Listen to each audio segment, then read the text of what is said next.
14 November मंगलबारखालि गारिनि जाब्रबथायजों सनितपुर जिल्ला एबसुनि सुबुं फोनांजाब नेहाथारि सन्जीब नार्जारिया हरखाब रुंसारि जालाङो।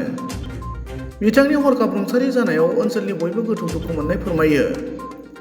बेजों लोगोसे रुंसारि सन्जीब नार्जारिनि जोबथा बिदाय होनाय बुब्लियाव धुपगुरि गामिनि गासै रायजो राजाफोरजों लोगोसे मिरु एबसुनि बोसोनगिरि खुंख्रा सरगियारि आरो सनितपुर जिल्ला एबसुनि आफादगिरि इनस मोसाहारि, सोलोंथाइ नेहाथारि रिजय बसुमतारिमोनजों लोगोसे जिल्लानि गोबां दैदेनगिरिफोरा बाहागो लानानै गोथौ दुखु मोननाय फोरमायनायजों लोगोसे खौरांगिरिनि सिगाङाव ओरैबायदि फोरमायो। थारैनो जोबोद दुखुनांथाव सनितपुर जिल्ला दुलाराय बर' फरायसा आफादनि 2023 आरो 2024 जे मावसमनि सासे जोंनि गोख्रों मावथि सुबुं फोनांजाब नेहाथारि मानगोनां रुंसारि सन्जीब नार्जारि बिथाङा मैया हरखाबै मोनाबिलि समाव उदालगुरिनि सेक्रेट हार्ट खाथियाव गारि जाब्रबथायजों बिथाङा रुंसारि जादों। बेखौ जों सनितपुर जिल्ला दुलाराय बर' फरायसा आफाद आरो गासै बर' माहारि जानानै बिथांनिसिम जों दुखु फोरमायहरबाय। लोगोसे बिथांनि न'खर आरो बिथांनि गासै बाय बाहागिनिसिमबो सनितपुर जिल्ला दुलाराय बर' फरायसा आफादनि जानानै गोथौ दुखु फोरमायहरनायखौ जोङो बाहागो लाहरफाबाय न'खरनिसिम। दा बे समाव जों बुंनो सानगोन जे बिथांनि जि अबथिरा जिउ गोमानायाव सनितपुर जिल्ला एबसुनि गोबां खहा जाबाय आरो बिथांनि जि मावलांनाय मावसमफोर बिथाङा जिबायदि गोख्रों सासे दैदेनगिरि हिसाबै हग्राजुलि हालामनिफ्राय एबा हग्राजुलि दख'रानिफ्राय बिथाङा रिप्रेजेन्टेटिभ खालामनानै जि रायजो राजानि थाखाय खामानि मावदों, सनितपुर जिल्लानि थाखाय खामानि मावदों, रायजो राजानि थाखाय खामानि मावदोंमोन, जों बेखौ अरायसम गोसोखांगोन, जों माब्लाबा बावनो हानाय नङा। आरो बिथांखौ जों गोसोखांनानै बिथांनि सानस्रि आरो सान्थौखौ लानानै जोङो सनितपुर जिल्लायाव जोंनि माखासे मावनांगौ खामानिफोरखौ लानानै जों मावलांबाय थागोन।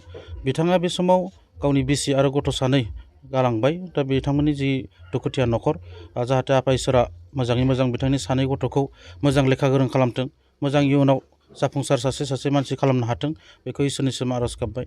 आरो बिथांनि जि आद्रा थालांनाय सिमां बेखौ बे सानै फिसाजो बिथांमोना जाहाथे इयुनाव मावफुंलांनो हाथों।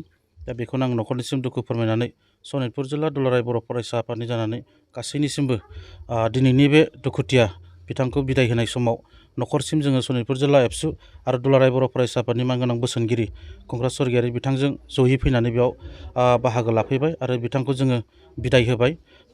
बेखिनि बाहागो लानाय जोङो खोनानाय लोगो लोगो गुरलाब मोनखांदों। मैया 14 नभेम्बर खालि उदालगुरिनि मोनसे लामायाव हरखाब बाइकजों एक्सिडेन्ट जानानै बिथाङा दान्दिसेनि उनाव जेब्लानाखि बिथांखौ हस्पिटालाव लाबोनो नागिरदोंमोन अब्ला लामायाव बिथांनि जोबथा जिउआ सोरगोआरि जायो। दा बिथांनि गैयैयाव हग्राजुलिजों लोगोसे सनितपुर जिल्ला दुलाराय बर' फरायसा आफादनि बिथाङा जिहेथु सुबुं फोनांजाब नेहाथारिमोन।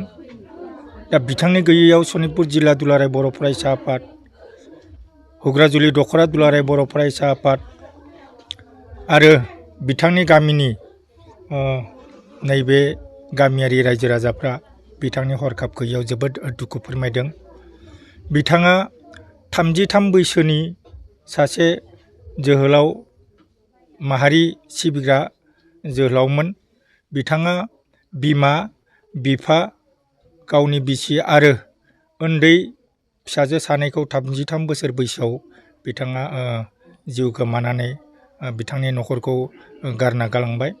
दा जोङो आर'ज गाबदों इसोरनाव जाहाथे बिथांनि जि मावनाय, बिथांनि जि हारि सिबिनाय सान्थौ सानस्रि बेयो जाहाथे हग्राजुलि दख'रा सनितपुर जिल्ला आरो नैबे हग्राजुलि ओनसोलजों लोगोसे बर' माहारिनि जि सान्थौ सानस्रि बे जाहाथे मोजाङै थांना थायो आरो बिथाङा जाहाथे सोरगोआव आलो गोजोनै अलंबार महरै जोंना थाहैनानै सनितपुर जिल्ला हग्राजुलिनि दख'रा आरो बिथांनि गामिनि बिथांनि न'खरनि गासै परियालनो बा गासै सोद्रोमाफोरनो अलंबार महरै जाहाथे अख्रां सानिफ्राय सोरां बिलाइ हरबाय थायो, बेखौनो आं आफा इसोरनाव आर'ज गाबो।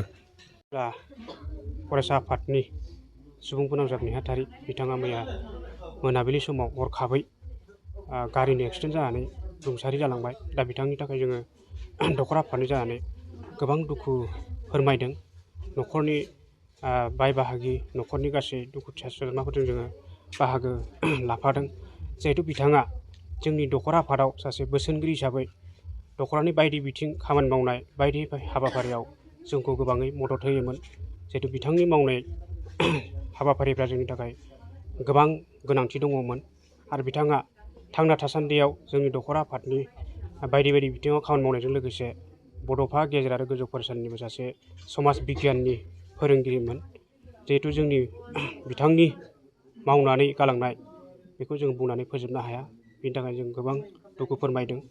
आसा खालामदों बिथाङा दिनैनि बे रुंसारि जालांनानै सोरगोआव आलो गोजोनै थाहैनो हाथों आरो लोगोसे बिथांनि न'खरनि जिथु बिसि सासे गालांबाय आरो लोगोसे गथ' सानै फिसाजो सानै गालांबाय।